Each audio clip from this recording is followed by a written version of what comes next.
Hai, nama saya Nur Izzah Amani binti Muhammad Effendi. Saya sebagai pembentang kedua daripada kumpulan 6 akan membentangkan pasal tajuk isu-isu kontemporari dan cabaran perikanan takaful.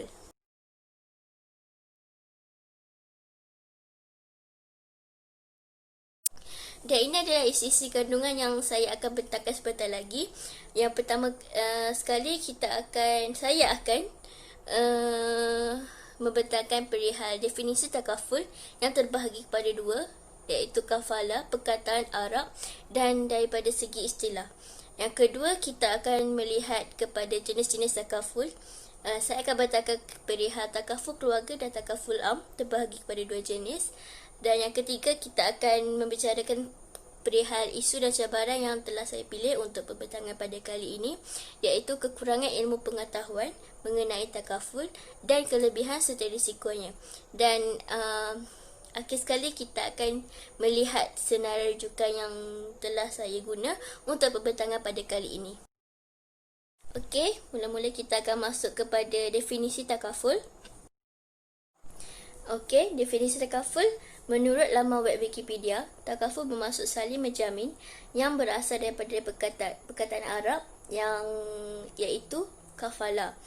Makna takaful dari segi istilah ialah penyertaan sekumpulan individu dalam satu skim yang membolehkan mereka bekerjasama dalam menanggung sebarang kemudaratan yang berlaku terhadap salah seorang ahli peserta dengan cara membayar pampasan yang munasabah kepada ahli yang ditimpa kemudaratan melalui wang yang disumbangkan oleh peserta-peserta yang dibayar secara angsuran. Selain itu, takaful merupakan insuran Islam yang mana alternatif insuran konvensional yang paling sesuai kepada individu dan institusi kewangan. Di samping itu, takaful juga berteraskan tabaruk yang tidak selamat daripada ketika antaranya. Ia banyak menyerupai insurans biasa daripada segi penjualan polisi perlindungan, perumusan dana dan juga sebagai sebuah entiti perniagaan yang bertujuan mengawal keuntungan. Dan juga peserta takaful bukan sahaja bertujuan untuk menyumbang dan mendapatkan perlindungan, tapi juga berminat untuk membuat pelaburan kebanyakannya. Yang kedua, kita akan melihat kepada jenis-jenis takaful. Mari kita lihat slide yang seterusnya. Takaful mempunyai dua jenis takaful, iaitu takaful keluarga dan takaful am. Mula-mula kita akan masuk kepada takaful keluarga. Takaful keluarga adalah salah satu takaful yang terdapat di pasaran semestinya. Takaful ini mempunyai tempoh perlindungan bagi gabungan perlindungan dan simpanan jangka masa panjang selama 1 tahun. Selain itu, takaful juga memberikan keuntungan pelaburan dan manfaat kewangan. Terdapat pelbagai jenis takaful keluarga yang boleh kita beli, iaitu termasuklah pelan pelajaran, gadai janji dan kesihatan. Contohnya, sekiranya berlaku kematian ataupun berlaku hilang upaya kekal terhadap peserta yang membeli takaful, takaful ini akan menerima manfaat kewangan dan memberikan perlindungan kepada peserta tersebut. Selain itu, anuiti persaraan juga adalah sejenis takaful keluarga yang boleh memberikan pendapatan tetap sekiranya peserta tersebut bersara. Akhir sekali, takaful juga ada yang berkaitan pelaburan bagi gabungan pelaburan dan perlindungan hayat. Dan juga perlindungan keserawatan juga dilakukan sekiranya membeli takaful yang berkaitan kesihatan dan perubatan. Okey, kita telah melihat takaful keluarga punya penerangan. Seterusnya kita akan melihat kepada takaful am pula. Takaful am pula ialah perlindungan dalam satu jangka masa yang pendek, seperti kehilangan atau kerosakan harta benda ataupun barang peribadi. Produk-produk yang terdapat dalam takaful am ialah takaful rumah, takaful motor dan takaful kemalangan diri.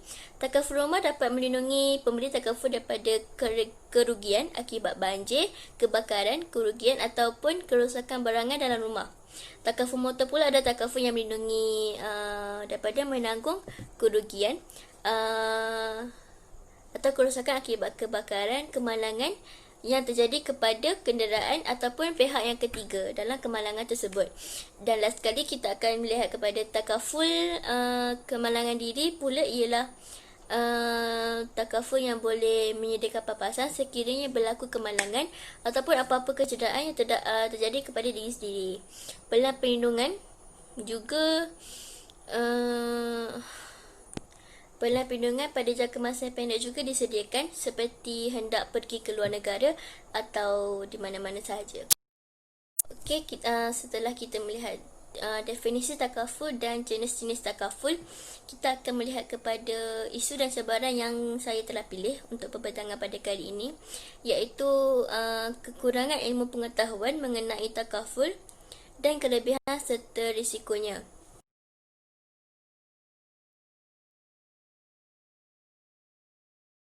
Latar belakang untuk kekurangan ilmu pengetahuan ini, produk takaful telah diperkenalkan sebagai alternatif bagi individu, terutamanya yang beragama Islam, untuk mengurangkan risiko. Namun, sejauh manakah tahap pengetahuan bagi para pengguna di Malaysia, terutamanya pengguna Islam, tentang produk takaful? Adakah wujud perbezaan pengetahuan dan persepsi antara individu yang mempunyai takaful keluarga dengan yang tidak mempunyai takaful keluarga? Kita juga akan melihat adakah tahap pengetahuan individu berkenaan perlindungan takaful mempunyai berkaitan dengan perspektifnya terhadap perlindungan takaful keluarga. Menurut Helgert dan Hogarth, pada tahun 2003, pasaran yang cekap dan berkesan melibatkan pengguna yang berpengetahuan luas, iaitu pengguna yang membuat pilihan yang bermaklumat dan bijak. Sesetengah keluarga tidak mengikut praktis kewangan dan hal-hal yang berkaitan dengan kewangan.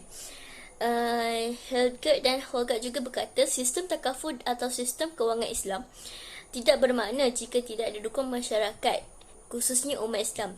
Selain itu, pelan takaful ini majoritinya dikuasai oleh masyarakat bukan Islam yang lebih percaya terhadap sistem kewangan ini. Oleh sebab itu, masyarakat harus lebih ambil tahu tentang kelebihan-kelebihan serta risiko apabila membuat pembelian perniagaan takaful ini. Cabaran kurangnya perniagaan dalam sistem takaful pula yang akan kita lihat sekarang ini. Industri takaful berhadapan dengan kekurangan penyeragaman dan piawaian dalam sistem takaful. Kurangnya peragaman dalam sistem takaful ini boleh membantutkan pertumbuhan dan pembaharuan dalam industri takaful. Peragaman takaful ini merujuk kepada model operasi yang berbeza, piawaian akaun dan pelbagai tafsiran syariah. Selain itu, penyeragaman dan piawaian takaful ini boleh merujuk kepada susunan kata polisi. Menurut Amalina, pada tahun 2016, terbentuknya pelbagai penyeragaman dan piawaian pada setiap negara untuk syarikat takaful maupun syarikat di takaful. Ia boleh menghalang pembangunan dan pelaburan dalam moralitas sempadan. Antara contohnya, negara Bahrain, Pakistan dan Malaysia telah memperkenalkan undang-undang dan peraturan yang khusus bagi mengawal industri takaful dan di negara masing-masing. Jika kekurangan penyeragaman dan piawaian sistem takaful ini berubah dan tidak mengikut prinsip syariah yang ditetapkan, maka ia boleh membantutkan pertumbuhan industri takaful. Menurut Amalina, syarikat takaful patut memastikan penyeragaman dan piawaiannya sentiasa berada dalam prinsip-prinsip syariah. Kekurangan penyeragaman dan piawaian dalam sistem takaful boleh memberi kesan kepada kadar penarafan syarikat dan seterusnya memberi kesan kepada pertumbuhan industri takaful yang kita akan bicarakan sebentar lagi. Okey, seterusnya kita akan melihat pada implikasi ataupun kesan kepada kadar harga dan kadar penarafan yang terjejas. Akibat cabaran kurangnya perniagaan dan piawaian dalam sistem takaful yang kita bincangkan sebentar tadi telah mengakibatkan kadar harga dan kadar penarafan dalam industri takaful terjejas. Hal ini kerana kurangnya pengguna takaful dan kita yang tidak mengambil tahu tentang takaful yang ada di Malaysia. Di samping itu, penyeragaman dan piawaian tidak diuruskan dengan betul oleh sesetengah pihak.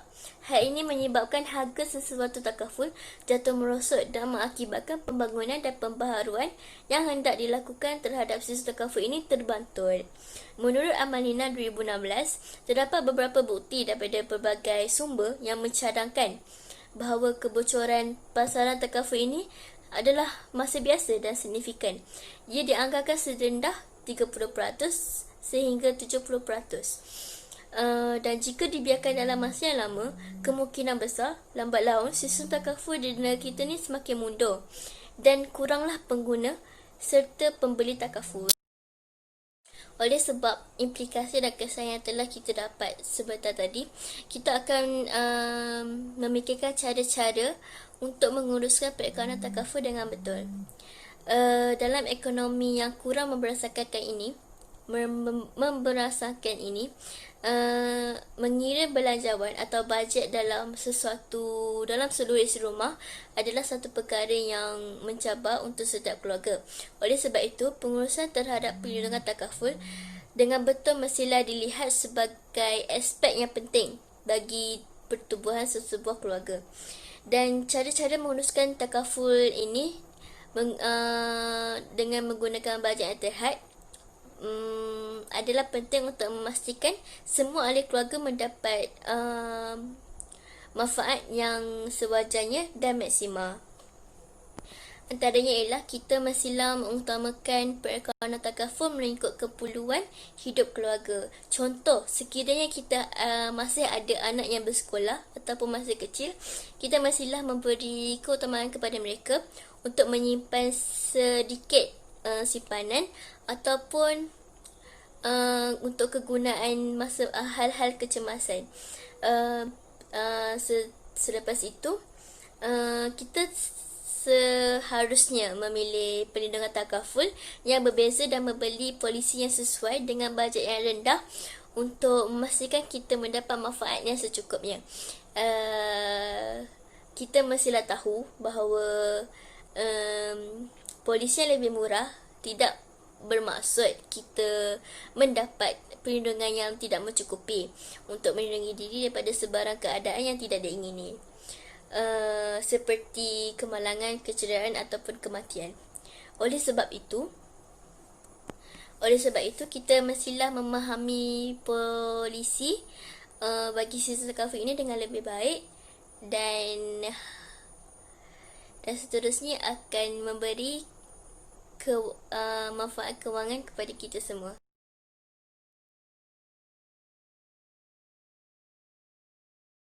Terima kasih dan